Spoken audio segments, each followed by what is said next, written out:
नमस्ते दोस्तों। आज मैं आप लोग के बीच motivational story in Hindi for success आखिरी प्रयास लेकर आया हूं। अगर आप इस चैनल पे नए हो तो प्लीज आप इस चैनल को सब्सक्राइब कर दें और बेल आइकन को प्रेस कर दें।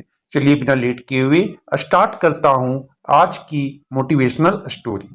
एक समय की बात है, एक राज्य में एक प्रतापी राजा राज करता था। एक दिन उसके दरबार में एक विदेशी आगंतुक आया और उसने राजा को एक सुंदर पत्थर उपहार स्वरूप प्रदान किया।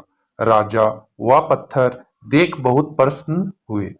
उसने उस पत्थर से भगवान विष्णु की प्रतिमा का निर्माण कर उसे राज्य के मंदिर में स्थापित करने का निर्णय लिया और प्रतिमा निर्माण का कार्य राज्य के महामंत्री को सौंप दिया।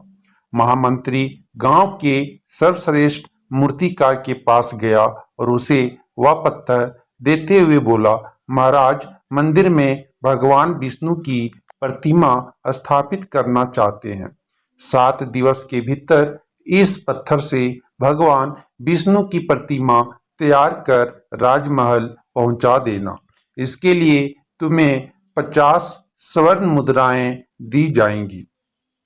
50 स्वर्ण मुद्राएं की बात सुनकर मूर्तिकार खुश हो गया और महामंत्री के जाने के उपरांत प्रतिमा का निर्माण कार्य प्रारंभ करने के उद्देश्य से अपने औजार निकाल लिए। अपने औजारों में से उसने एक हथौड़ा लिया और पत्थर तोड़ने के लिए उस पर हथौड़े से वार करने लगा, किंतु पत्थर जस का तस रहा।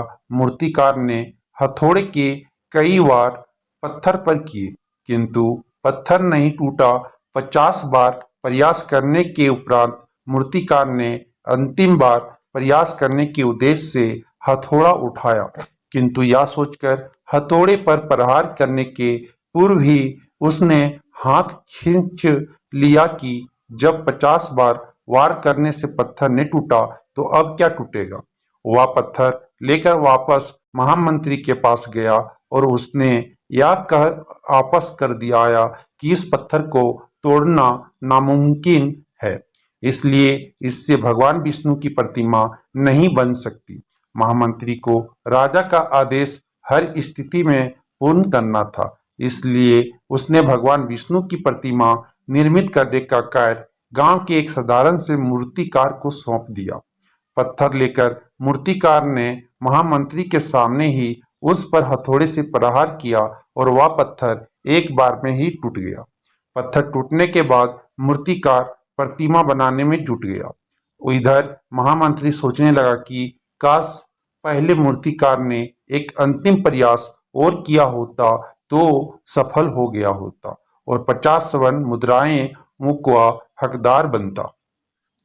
मित्रों, हम भी अपने जीवन में ऐसी परिस्थितियों से दो चार होते रहते हैं।